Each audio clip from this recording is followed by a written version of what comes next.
Have you ever noticed how one tiny financial change can cause a very big reaction? You've been putting 10% into your money machine and it's working, it's holding. Then your 3-month review arrives and you increase your allocation to 11%. Just one additional percent. You type it into your spreadsheet and you look at the new figure, and almost immediately the objections begin.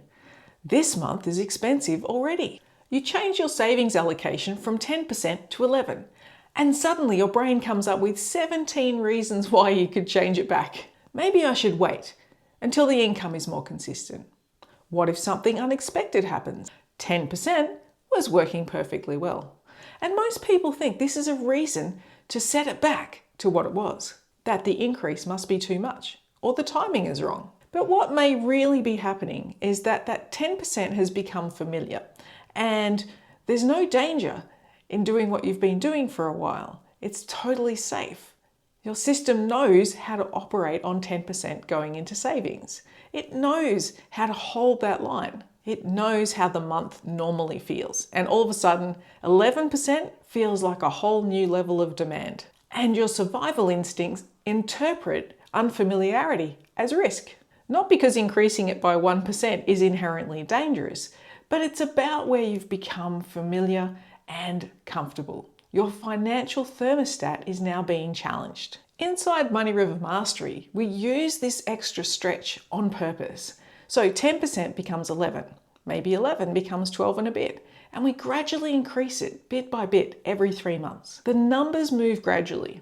And the purpose isn't really just to keep saving a little more. It's designed to place a higher level quality of demand on the structure you're creating, because demand and supply exist in relationship.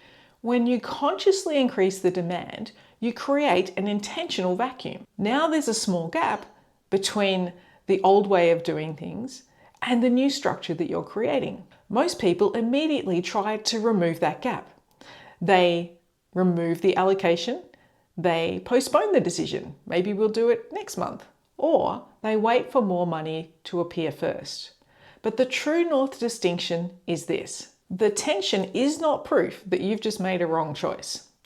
It could be the very thing that draws forward your next level of resourcefulness, a better decision, a new client conversation, an expense that you no longer value, an idea you may not have noticed if everything had remained comfortable. And this doesn't mean forcing an allocation that makes the whole system unworkable. It doesn't mean ignoring the facts, because the figures still need to balance. Current reality still needs to be acknowledged clearly. But once the full structure is sound, tension alone is no reason to retreat. Discomfort is just information, and it may be just showing you where a current financial thermostat is about to end. The question isn't, how do I make this stretch feel completely comfortable? The question is, who am I becoming available to be at this new level? And then, what is the next obvious step I can take?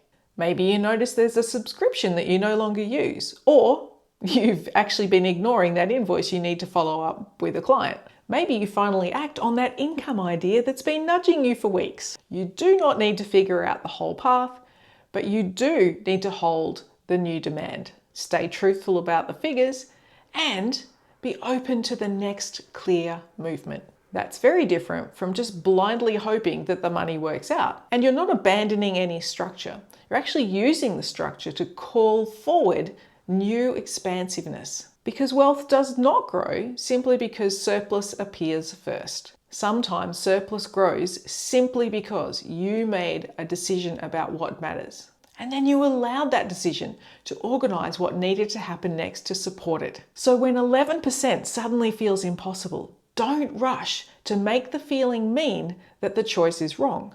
Ask, is this genuinely unworkable for me? Or is this simply unfamiliar? Because your financial thermostat will always invite you back to the level that you already know. The 10% stretch is just a way to show yourself that there is always another level available and you can do it. Comment thermostat and we'll send you the financial thermostat assessment. It will help you identify the subconscious range that may be shaping the amount of money you allow yourself to hold, direct, and maintain.